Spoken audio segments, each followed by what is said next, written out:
Today is another special episode of Commercial Real Estate Pro Network, CREPN Radio. We're talking about COVID-19 and the impact on commercial real estate.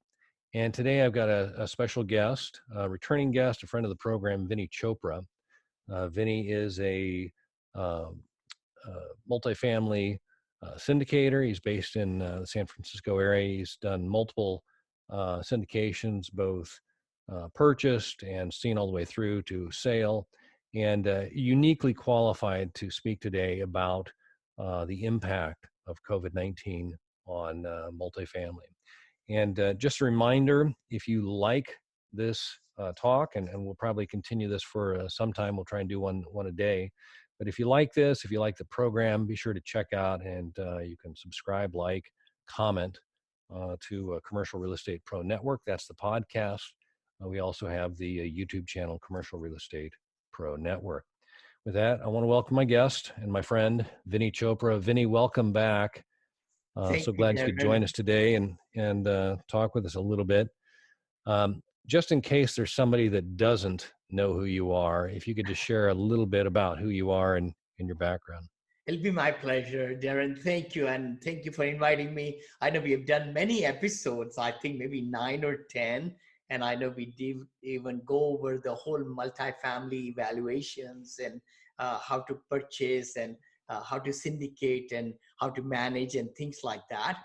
Just those of who are kind of getting to know me, I came from India about 40 some years back with $7. And now we have done, I was in single family homes, but now in multifamily apartments, have over close to, at the peak, we had 4,100 units that we purchased, 28 syndications, and I've been a motivational speaker all my life, consummate, leader in many, many industries.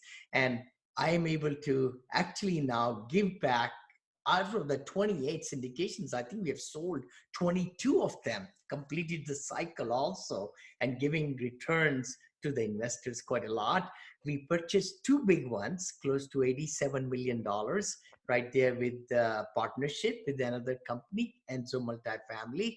And then now I'm also into some new things with assisted living and adult living and senior living, because that's a big demand for it with so much demographical shift. Got it. Got it. So, like we said, today there's a special episode to kind of tackle the COVID-19 and look at the impact on your business, how you see it impacting, because you're in the middle of multiple things right now. I mean, last time we talked, and I know I've seen some posts. I know you're in the process of selling a property. Is that Yes. correct? Uh-huh. I know you're in the process of continuous acquisitions. I believe you're in the process of potentially building some Yes. properties. So you're right And in the managing and yeah, managing and too. operating, managing. So you've got it coming from all ends. Yes. Um, and I would love for you to just kind of walk us through some of the ways that you see this pandemic. I mean, what its impact is on you and where you see it. You believe it's going to be a short-term thing? Do you kind of walk us through that a little bit? Totally. No, definitely, Darren. I really believe it's short term. I know from the World Health Organization and from all the news that we are hearing that it's epidemic right now because it's brand new and it's affecting seniors, older people a lot more with less immune system, as we know, aloofness and getting away, the distance, and with the lockdown in the gatherings and the restaurants are empty and a lot of things are happening. There'll be a lot of repercussions economically that we don't know yet. It's going to be showing up. I know this, big fall in the stock market, which a lot of people have been watching and so forth. But we can discuss, I know people are frustrated. People are aloof. We like social element of it. And I know a lot of people are working from home now, more so mandatorily, things like that. But I think overall, I would like to say with the mindset, I've been a very positive person all my life. I look at it a short term. I know we've been hearing the news about by July, we should be able to come out of it. Maybe, we don't know. But the repercussion is to flatten the curve. I think we have said that, listened to it or watched it on this, news also. But you're right. At this time, I closed on one asset just about 3 weeks back, 4 weeks back. I'm very proud of that. The other one is being on sale. We had bids coming in and so forth, and some of the buyers are shying away because of the interest rate falling, even though interest rate has fallen. But the Fannie Mae and Freddie Mac have not eased it, and actually we are looking at even the CMBS whole sell-off of a portfolio to fill the gap. Things like those, monetarily things are happening, but it will give us. We have to kind of have a, the biggest thing I would like to tell everybody is to try to be as calm as possible. I think that is the main news, which I myself also, I get up, like you can see, I'm dressed up. I dress up because the thing is, you got to have discipline in life. And the worst thing can happen is when we are shattered with all the bad news and everything happening, we feel that world is going to come apart, right? But that wouldn't happen. That will not happen. Let's think about also, I just put one more property on sale in Atlanta. We had tours coming on just in as early as this week. We had tours, and some of even the buyers came back again, which is good. They like the property. So we have to keep these things in perspective, is the word, right? Now, I had a big meeting with my staff because we are vertically integrated, Darren. So we were able to meet with all the community, all remotely. I mean, we do most of the business remotely anyway, but our community manager, leasing agents, our maintenance staffs are at the properties. So we want to make sure we take care of the residents and the health of our staff. So in some communities, we are shortening the time of the operation of the leasing offices, and also trying to do most of the things by putting notices on the door outside that we will try not to have human contact, only for emergency reasons, that they should be able to email and write and call, and that way we can tackle the issues of the residents. Same thing, we are asking our managers to communicate with the residents, that to be able to stay in their apartments, because most everybody's now, not most, but majority of the people, like in Texas, Georgia, and Florida, depending on the jurisdictions, how the state would like to say, we are abiding by all the laws and the rules of the jurisdictions, right? Right. No, I think you hit on definitely a key piece to this whole thing is communication. Yes, yes. And definitely with your staff and your residents. In that, I'm curious: was there any communication, or do you have any sense of residents unable to work, possibly having issues paying rent? Good point. That was a big issue this morning. We have not seen that happening, but just like in one of my communities, only one resident mentioned it to the community manager, which is fortunately, I think most people were just kind of staying home now mandatorily, and government is also trying to put together plans to help them.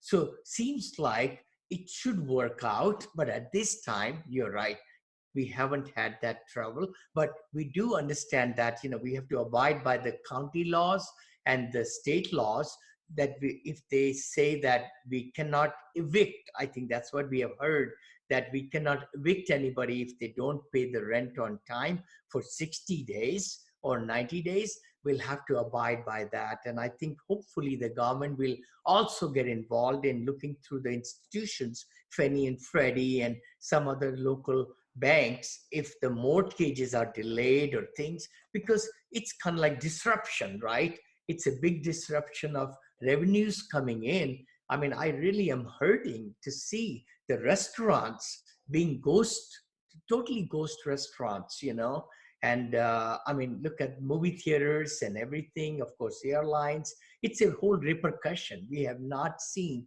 such a massive shutdown, right? In our lifetime. So, but I think we'll pass through it. I think, if I may say, I was thinking about our interview today. I really would like to suggest to everybody, please take this time for personal development, for meditation, for really working on the hobby. I mean, I'm just thinking we do want to work as the jobs requires, but at the same token, our mind is the main thing. We want to take care of physically being away, but mind also plays many, many tricks in our life.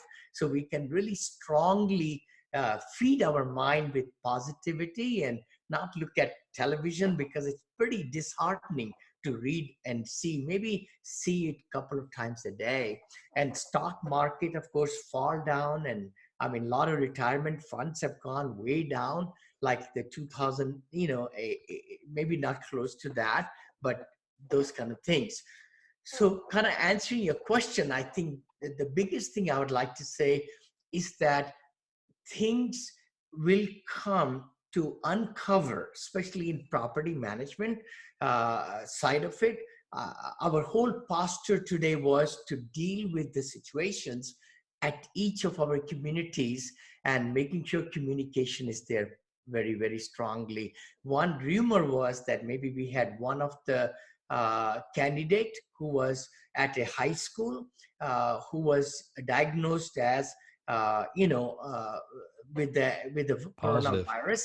Yeah. And the rumor was that some of the students are living in the community, and then we got into deeper and deeper, is the teacher at the community, and they should not be there, but that was not the case at all. So I think by really proper communication and also giving the facts, it's very, very important, because if the rumors get out, and that can hurt the communities. No, absolutely.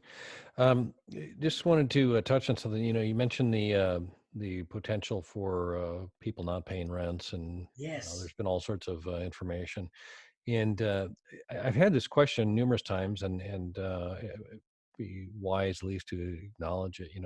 There's in an insurance policy, and I don't want to go deep on insurance, but the question about business interruption has come up. What about can we get coverage for our loss of rents based on the government's keeping people at home and we are not finding any relief in the policy for our clients. It just because the trigger is a physical damage to your property. You have to have a fire, or there's got to be some reason that the property is not made available.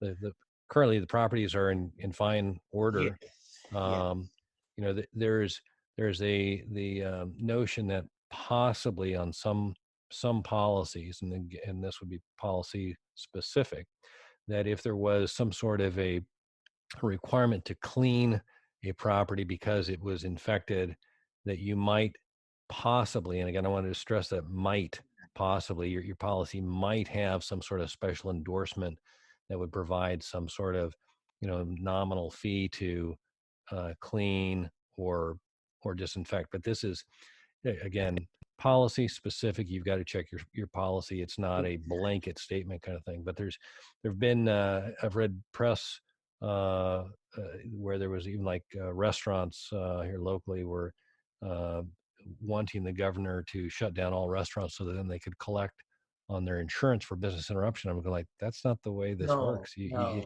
you have to have I mean, there are perils that are specific to the property or to the policy, and if you suffer one of these, then that triggers the insurance. But So true, so true. Darren, you're so right. I've also been talking to my insurance broker and agents and everything. You're right. I think the thing which all insurance companies have to look at is what's specified in their policy. yeah, in the contract, right, Exactly, in the right, contract. And also, if something like this outburst of coronavirus is in there, I'm not sure. Again, each policy, some of the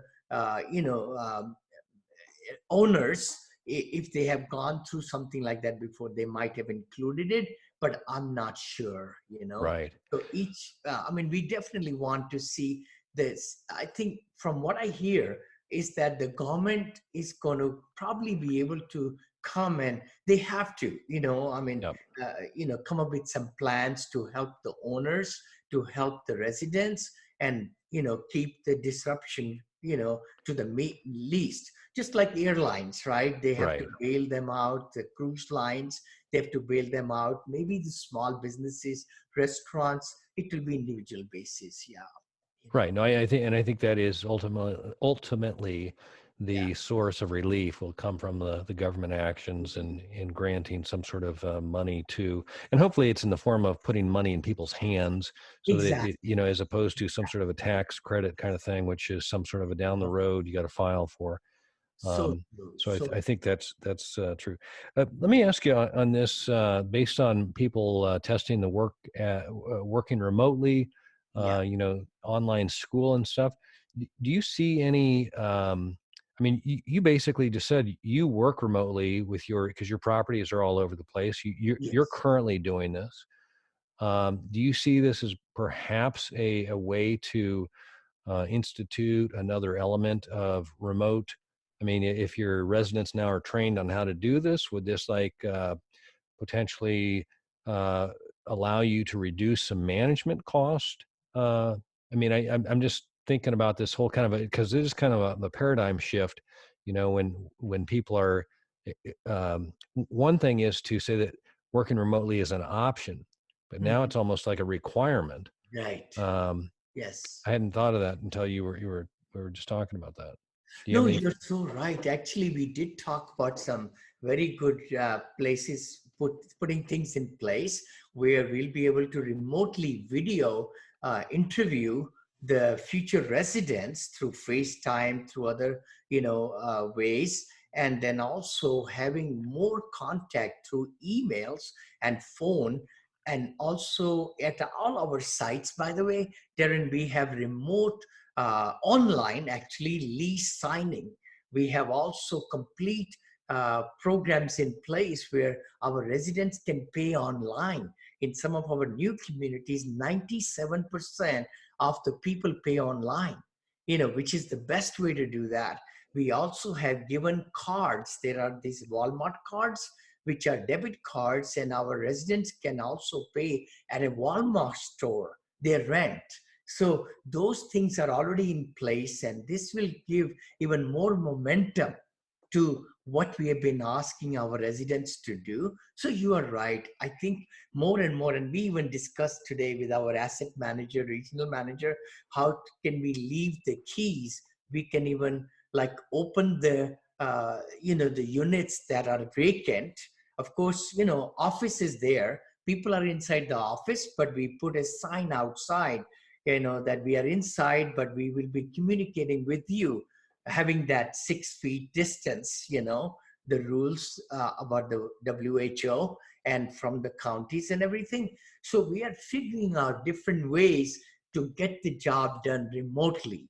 Of course, advertising and everything is all remotely anyway, right? We are Right. seeing through apartments.com, Craigslist, things like that. So leasing is the one factor where there is a contact, where people are coming to the office and then leasing agent is going out to show them the property.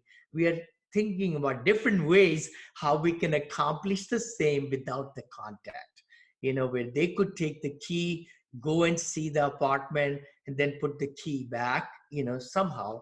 I know we usually take their driver license, as you know, so we have to figure out how to do that also.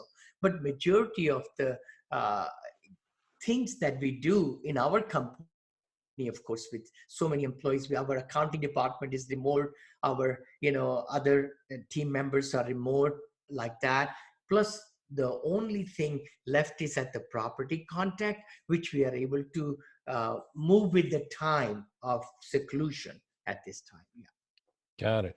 On that resident thing, have you guys had a conversation about how to handle it, should a resident become infected or Yes. contagious? Yes, totally, totally. We have very clear understanding and communication that we are not doctors, we are not hospitals.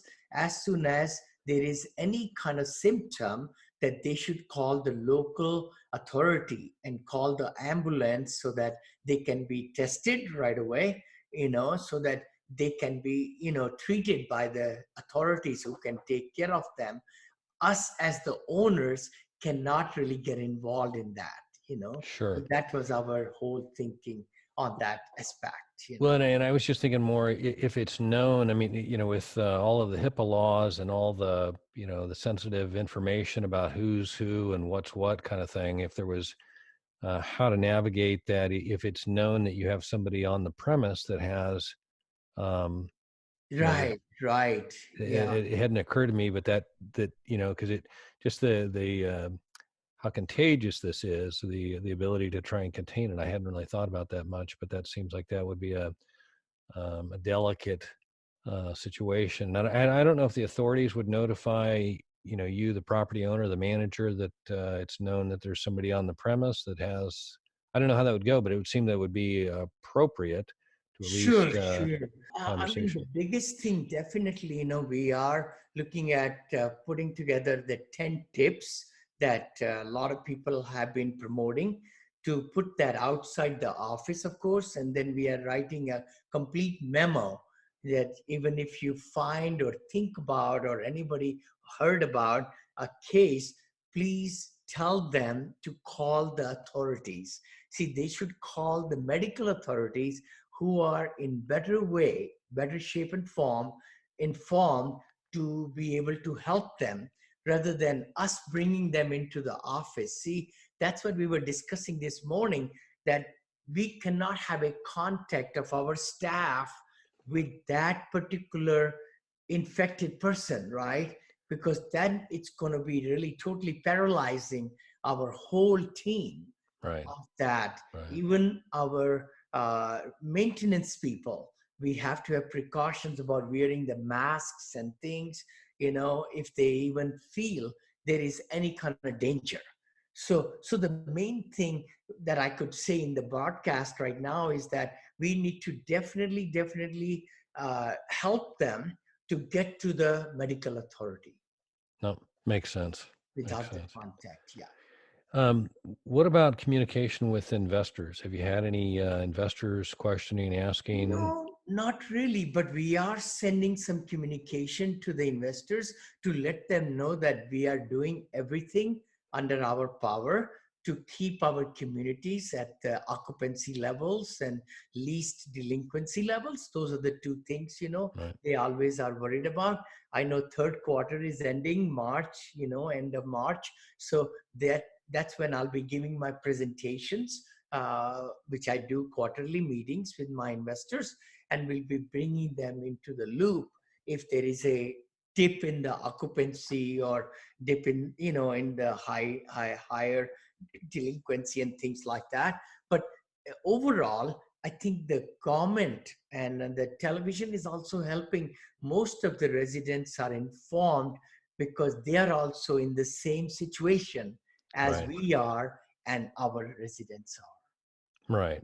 No, it's clear that everybody's in this together. There's nobody, So true. nobody's against one another or anything like that. Totally. It's a team effort. It's, everybody needs to just, step up, right? Is the word, and use the proper hygienes, the cleaning, the antibacterial. Like I went to the bank yesterday and I came back and my wife reminded me I got to wash for 20 Yeah. seconds, hands, and then put the antibacterial cream. And, I was not feeling that good. It was 34 degrees here where I live yesterday, and I probably didn't take, my sweater was thin. So, but today I feel very good and so forth. And I'm 67, so Yeah. we all older, seniors need to really take precautions to the fullest. And I think we could turn this whole situation again, like I started the broadcast saying that mentally we need to be tougher right now and make sure that when the kids are home and everything is happening. I know I've been posting some things on the Facebook and LinkedIn, some articles that I've come across from Inc. and Fortune, how to cope with that, right?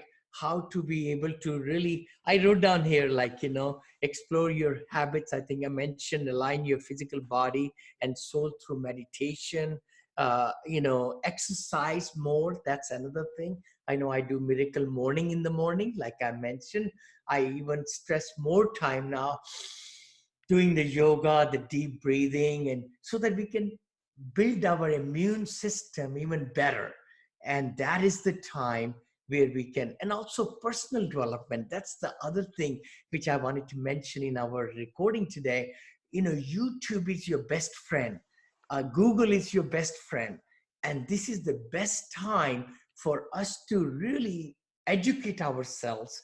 And even if we are thinking about learning of some art or some skill, this might be an opportunity. I'm just thinking the real estate field, right?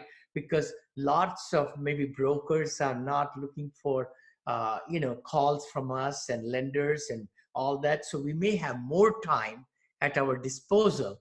We could use that time to make us a better person. And also, this other thing I looked at was the stock market, how it's declining. Maybe even reading up a little bit more on stock market or mutual funds or something, because some people are going to come out winners if they are able to even invest a little bit money. If I mean, I'm not promoting that, but the thing is, that might be something that will help them. The other thing I wrote down was, to get at to get better at your main skills, build stronger mindset, write blogs. I think this is perfect time for us to write blogs, and why not to go ahead and start on a book that you have been thinking about writing, on the skills that you have learned and so on. Practice aloofness, of course, spend thinking time. That's something also, we have very less time in a humdrum of our life. We are running and gunning all the time. This nature has given us actually, a time to really introspectively look into and do yoga. Yoga is another big one, and breathing exercises. Follow the WHO and local authorities' recommendations. Uh, you know, the thing is, all these things will have effect, right? But as a person, you can control certain things and you cannot control certain things. So in this time of our aloofness, I think we can control the things that we can control and become a better person. No, well said.